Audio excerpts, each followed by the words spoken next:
BSc का एक important topic जिसको हम लोग बोलते हैं biodiversity and plant geography. Biodiversity and plant geography ये एक यूनिट है आपकी बीएससी थर्ड ईयर की सेकेंड यूनिट थर्ड पेपर की।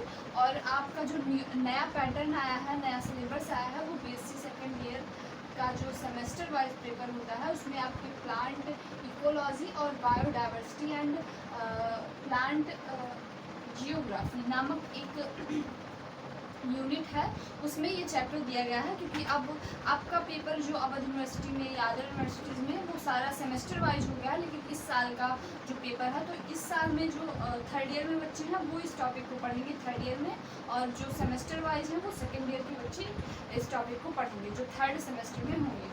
तो हम लोग बात करेंगे कि what is biodiversity and plant geography. तो सबसे पहले देखेंगे कि जो बायो जो वर्ड है, जो बायोडाइवर्सिटी वर्ड है, ये एक ग्रीक वर्ड है, ग्रीक वर्ड से लिया गया है। बायो मतलब होता है लिविंग एंड डाइवर्सिटी मतलब होता है वेरिएशन।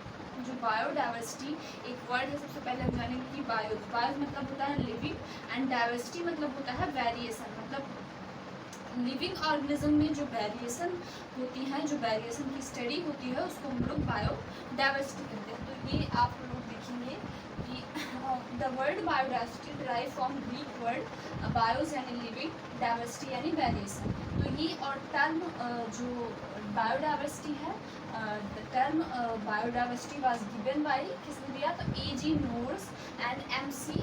मैनिस ने कितने में 1918 में ये टर्म दिया। 1980 में A.G. NOR and R.G.M.C.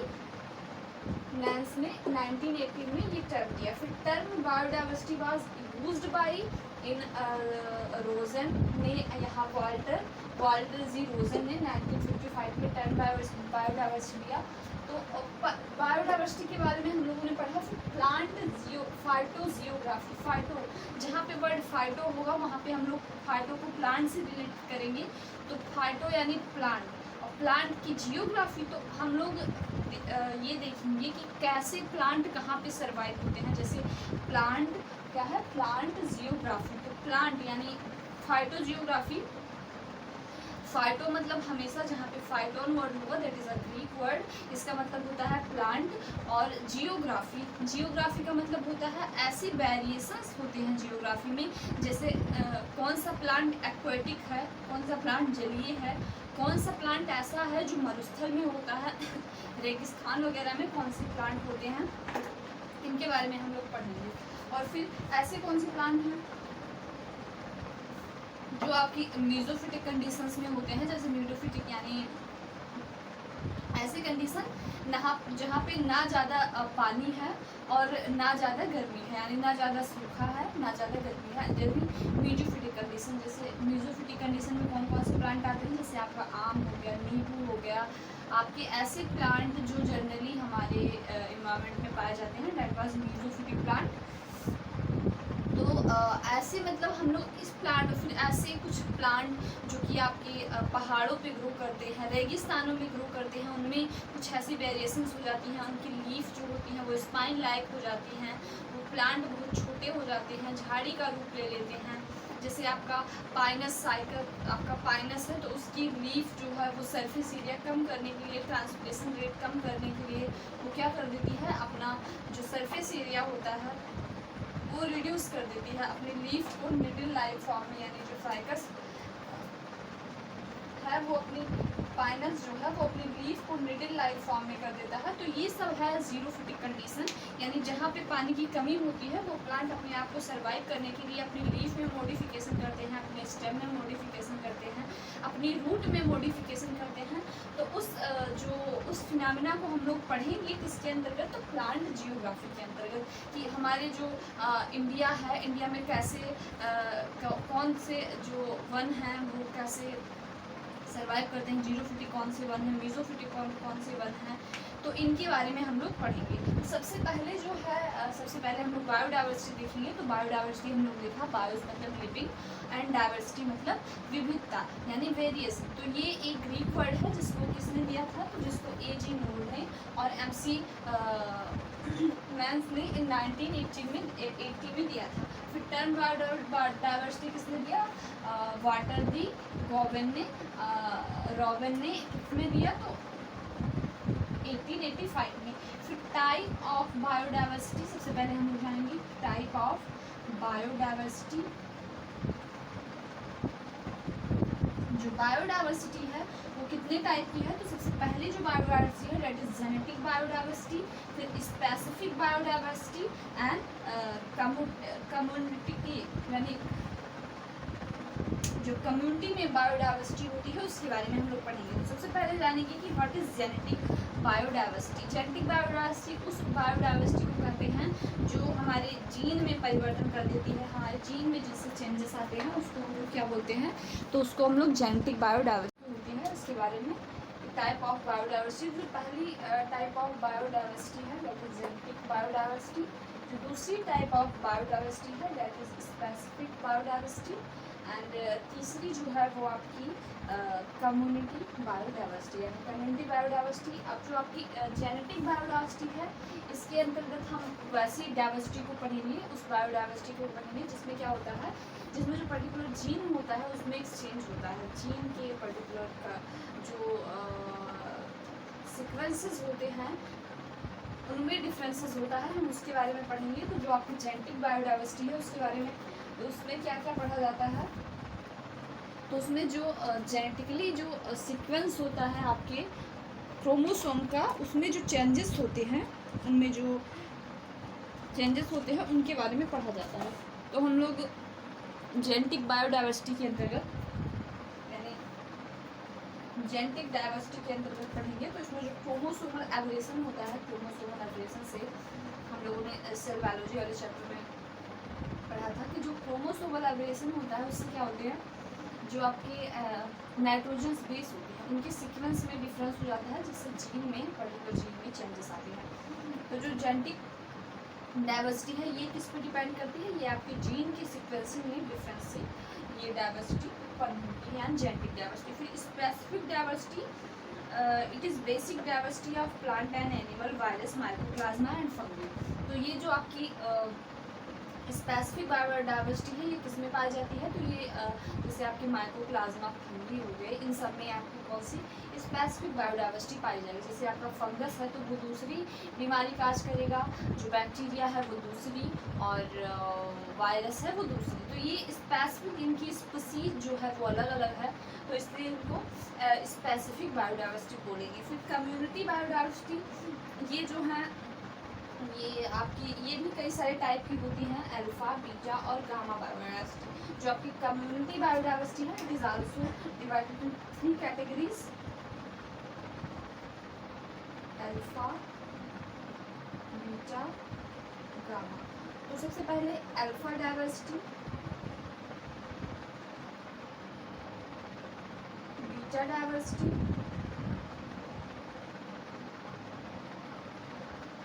और आपकी गामा डाइवर्सिटी। तो हम लोग को जो आपकी सबसे पहले देखिए जेनेटिक्स में क्या होता है, इसमें होती है जो जीन के सीक्वेंसेस होते हैं उनमें जैसे जो आपका क्रोमोसोमल एवोल्यूशन की वजह से जो जीन सीक्वेंस में डिफरेंस होते हैं उनके कारण ये डाइवर्सिटी उत्पन्न होती है, जिसको हम लोग जेनेटिक डाइवर्सिटी बोलेंगे।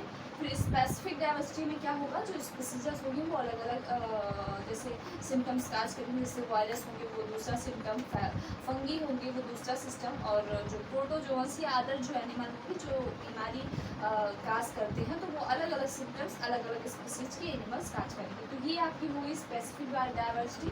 फिर हम लोग कम्युनिटी डाइवर्सिटी जो है ये also divided into 3 categories, that is alpha, beta and gamma. ये 3 कैटेगरीज में आपकी डिवाइड है, जिसको हम अल्फा, बीटा और गामा बोलते हैं। तो हम लोग जानेंगे व्हाट इज़ जो है आपकी जो अल्फा डाइवर्सिटी है, जो अल्फा डाइवर्सिटी है व्हाट इज़ अल्फा डाइवर्सिटी, इसके बारे में देखेंगे कि जो आपकी अल्फा डाइवर्सिटी है वो क्या है। तो it is referred to the number of species, ये है जो नंबर ऑफ स्पीसीज पे डिपेंड करती है एज अ सिंगल कम्युनिटी, जो सिंगल कम्युनिटी और डाइवर्सिटी पे ये डिपेंड करती है, जो कि डिफरेंट इकोसिस्टम में होती है और सिंगल स्पीसीज में। तो इसमें क्या होता है आपकी सिंगल स्पीसीज होगी जो कि डिफरेंट इकोनॉमिक कंडीशन में यानी डिफरेंट इकोसिस्टम में एक सिंगल स्पीसीज कैसे सर्वाइव करती है। जैसे मान लीजिए हम लोग हैं वो डिफरेंट इकोसिस्टम में, जैसे ह्यूमन है, होमो सैपियंस ही हैं, तो वो जैसे आपकी जो आपकी फॉरेन कंट्रीज़ हो गई, जैसे आपका चाइना हो गया, it is a very cool place, तो वहाँ पे कैसे हम लोग सर्वाइव कर रहे हैं। फिर अफ्रीका जो कि बहुत हॉट प्लेस है, वहाँ पे कैसे सर्वाइव कर रहे हैं, तो इसके बारे में कैसे उनकी बॉडी में क्या कौन कौन से चेंजेस हुए जिससे वो सुटेबल इन्वायरमेंट में आपकी गर्म प्रदेश में भी सर्वाइव कर रहे हैं, आपके ठंडे प्रदेशों में भी। तो ये डाइवर्सिटी आपकी अल्फा डाइवर्सिटी के अंतर्गत आएगी। फिर जो आपकी बीटा डाइवर्सिटी है, इसके अंतर्गत स्पीसीज में जो मास ऑफ कम्युनिटी है, यानी स्पीसीज की जो स्पीसीज कैसे सर्वाइव करती हैं उसकी मास ऑफ कम्युनिटी कि आपकी जैसे कोई स्पीसीज है, जैसे मान लीजिए जैसे बियर रॉक सक्सेशन हो गया, जैसे नंगी चट्टानों पे कैसे कैसे जैसे सॉइल का फॉर्मेशन कहाँ से हुआ, रॉक से हुआ, तो कैसे मान लीजिए सॉइल है, जब सॉइल नहीं थी तो ट्री नहीं थी, फिर सबसे पहले मान लीजिए बियर रॉक सक्सेशन हम लोग देखते हैं, तो एक रॉक है उसके ऊपर लाइकेंस ग्रो करेंगी, फिर ब्रायोफाइट्स, पेट्रोफाइट, ऐसे ग्रो करते करते वहाँ पे जो आपका एक माउंटेन है, जैसे मान लीजिए ये है, तो ये माउंटेन एरिया है, तो कैसे ये कन्वर्ट होगा आपका फॉरेस्ट एरिया में। तो ये जो डाइवर्सिटी आएगी that is non also beta diversity, कि कैसे इस रॉक पे आपकी कैसे फर्स्ट कम्युनिटी कौन सी इवाल्व होगी। तो फर्स्ट कम्युनिटी आपकी लाइकेंस की होंगी, जैसे क्रिस्टोज या फ्रूटिकोज लाइकेन आपकी इवाल्व होंगी, वो उनसे आपकी कुछ जो रॉक होगी वो कुछ मात्रा में ब्रेक होगी, कुछ रॉक से आपकी सॉइल का फॉर्मेशन होगा। फिर आपके जो ब्रायोफाइट्स हैं या फर्न्स हैं वो ग्रो करेंगी, हर्ब होगा, सर्ब होगा, ट्री, फिर लास्ट में जब सॉइल की अमाउंट ज़्यादा हो जाएगी फिर आपका ट्री का फॉर्मेशन होगा। तो ये बियर रॉक सक्सेशन जो है कैसे नंगी चट्टान पे जिस पे खड़े होना दुर्लभ था, इतनी नंगी चट्टान पे कैसे प्लांट ग्रो कर पाते हैं, कैसे लाइकेंस ग्रो कर पाती हैं एक नंगी चट्टान पे, जहाँ तो ये डाइवर्सिटी, क्योंकि डाइवर्सिटी चेंज हुआ, रॉक पे आपके प्लांट का फॉर्मेशन हुआ, रॉक पर आपके प्लांट ग्रो हुए, तो ये डाइवर्सिटी आपकी कौन सी कहलाएगी, तो that is also known as beta diversity. फिर हम लोग आएंगे गामा डाइवर्सिटी। गामा डाइवर्सिटी क्या होती है, तो द रेट ऑफ एडिशनल जो आपकी गामा डाइवर्सिटी है, ये एक टाइप की, जैसे हम लोग देखें जो आपकी बीटा डाइवर्सिटी है वो पर्टिकुलर एक स्पीसीज में चेंज को दर्शाती है। फिर बीटा डाइवर्सिटी वो है आपके जो देखिए आपने जैसे रॉक सक्सेशन पे एक पर्टिकुलर ग्रुप ऑफ स्पीसीज को ये दर्शाती है। Gamma diversity it is applied large geographical area, ये जो है ये आपकी एक लार्ज जियोग्राफिकल एरिया को दर्शाती है। The rate that which additional to species and encountered as geographical recombination within habitat। तो ये क्या होगा, इसका मतलब हम लोग समझेंगे कि जो आपकी गामा डाइवर्सिटी होगी, सबसे पहले जाने से अल्फा डाइवर्सिटी क्या थी, वो आपकी एक स्पीसीज में चेंज को दोहराती थी, जैसे होमो सैपियंस हम लोग भी हैं, और जो ठंडे प्रदेशों में रहते हैं वो भी होमो सैपियंस है, कैसे उनकी बॉडी में चेंजेस होते हैं, कैसे उनकी बॉडी सर्वाइव करती है ठंडी के लिए, कैसे वो फिर उनकी बॉडी सर्वाइव करती है गर्मी के लिए। तो ये पर्टिकुलर आपको किसमें आ गया, वो जो डाइवर्सिटी हो गई, जो विविधताएँ हो गई पर्टिकुलर एक स्पीसीज में हो गई, तो उस पर्टिकुलर एरिया को हम लोग क्या बोलेंगे, अल्फा डाइवर्सिटी। फिर बीटा डाइवर्सिटी दैट इज जैसे रॉक सक्सेशन, इसमें क्या हुआ, कई सारे जैसे लाइकेंस हुई, फर्न्स हुई, या हर्ब सर्ब, ट्री कैसे फॉर्मेशन हुआ, जो आपके बियर रॉक से फॉरेस्ट का फॉर्मेशन, तो ये आपका बीटा डाइवर्सिटी। फिर इसमें जो आपका गामा डाइवर्सिटी है, it is a large number of group, यानी इसमें क्या होगा, इसमें बहुत ज़्यादा बड़े एरिया में जो डाइवर्सिटी होती है, जो विविधताएँ होती हैं, वो बहुत ज़्यादा बड़े एरिया में, जैसे अमेज़न के जंगल में आपकी कितनी ज़्यादा डाइवर्सिटी पाई जाती है, that diversity is also called as gamma diversity. तो जो बहुत बड़े एरिया में पाई जाएगी तो उसको हम लोग गामा डाइवर्सिटी कहेंगे। तो हम लोग जाने जेनेटिक डाइवर्सिटी क्या होती है, स्पीसीज डाइवर्सिटी क्या होती है, और कम्युनिटी डाइवर्सिटी क्या होती है। तो फिर उसके बाद में अल्फा डाइवर्सिटी, बीटा और गामा डाइवर्सिटी, ये जो आपकी तीन डाइवर्सिटी है इनके बारे में हम लोग को पढ़ना होगा कि आपकी अल्फा, बीटा और गामा डाइवर्सिटी क्या होती है। फिर आपका जो keystone and endemic effect of species, ये आपका छोटा सा एक शॉर्ट नोट आता है आपके यूनिवर्सिटी जो एग्ज़ाम्स लेती है कि व्हाट इज़ की stone and what is endemic effect. तो हम लोग जानेंगे की स्टोन एंड एंडेमिक इफेक्ट। फिर बायोडाइवर्सिटी इन इंडिया में कैसे कैसे बायोडाइवर्सिटी सर्वाइव करती है इसके बारे में। फिर इंडिया में कितने % बायोडाइवर्सिटी पाई जाती है, सबसे ज़्यादा बायोडाइवर्सिटी अगर प्लांट के मामले में देखें तो वो कहाँ पाई जाती है, तो वो अमेज़न के जंगल्स में जो सबसे ज़्यादा डाइवर्सिटी है वो पाई जाती है, क्योंकि वहाँ पे हम लोग बहुत टाइप के एनिमल होंगे, बहुत ऐसे टाइप के प्लांट्स होंगे। अगर आप गूगल करेंगे तो उसमें आपका अमेज़न जंगल आएगा, उसमें बहुत सारे टाइप के एनिमल्स हैं विच आर अननोन एंड ऐसे प्लांट्स हैं विच आर अननोन। तो वहाँ पे बहुत ऐसे एनिमल्स एंड प्लांट हो जो कि ह्यूमंस ने उनके बारे में अपनी कुछ सर्च ही नहीं किया है। तो अमेज़न का कुछ प्लेस है जो कि एकदम अननोन है, तो मतलब उस कम्युनिटी ऑफ डाइवर्सिटी को हम लोग स्टडी करेंगे। फिर what is the key of India की बायोडाइवर्सिटी के बारे में देखेंगे कि what is the biodiversity of India. फिर वैल्यू ऑफ इंडियन बायोडाइवर्सिटी इसके बारे में। फिर आपका जो हॉट स्पॉट है, what is a hot spot, ये मतलब कई सारे टॉपिक हैं जो कि दिए गए हैं। आज हम लोग थोड़ा सा देखेंगे बायोडाइवर्सिटी के बारे में, इसके बारे में। फिर biotic community and their important feature, इसके बारे में देखेंगे कि what is the biotic community and their important feature. It is also known as for. फिर आपका क्वालिटेटिव कैरेक्टरिस्टिक्स फिनोलॉजी, इसके बारे में देखेंगे।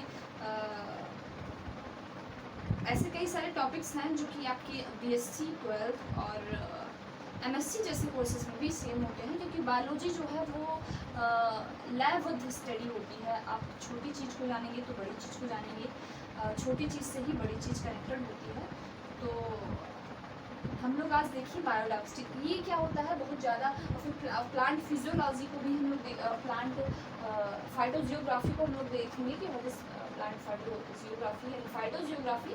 हम लोग इसको आल्सो प्लांट फाइटोजियोग्राफी बोल सकते हैं, प्लांट जियोग्राफी बोल सकते हैं, क्योंकि फाइटोन जो वर्ड है it is also known as plant. जो फाइटोन वर्ड होता है वो प्लांट से डेराइव होता है। तो ये है आपके कुछ ऐसे चैप्टर्स जो कि आपकी बायोडाइवर्सिटी में चैप्टर्स को लिया गया है। तो हम लोग देखेंगे कि कौन कौन से ऐसे फैक्टर्स हैं जो कि आपकी बायोडाइवर्सिटी में देखे जाते हैं। कल हम लोग देखेंगे जो अदर कैरेक्टर्स हैं या इसके आगे जो बायोडाइवर्सिटी में आपका टॉपिक होगा। जैसे आपका व्हाट इज़ की स्टोन, इसके बारे में हम लोग को देखना होगा कि व्हाट इज़ की स्टोन क्या होता है। आपकी की स्टोन के बारे में अच्छे से देखा जाएगा। हॉटस्पॉट क्या होते हैं इसके बारे में, और इंडेमिक स्पीसीज हैं, जो इंडेमिक स्पीसीज हैं यानी की स्टोन ऐसी स्पीसीज होती हैं जिनसे कई सारी स्पीसीज इन्वॉल्व हो, उनको की स्टोन। इंडेमिक स्पीसीज जो कि ख़त्म होने के कगार पे हैं, हॉटस्पॉट भी देखेंगे हम लोग। तो ये ऐसे कुछ टॉपिक्स हैं जिनसे क्वेश्चन आना अनिवार्य है आपकी यूनिवर्सिटीज़ में। तो आज के लिए इतना ही। आप लोग वीडियो को देखिएगा, वीडियो को लाइक कीजिएगा, चैनल को सब्सक्राइब, और आज के लिए इतना ही। धन्यवाद।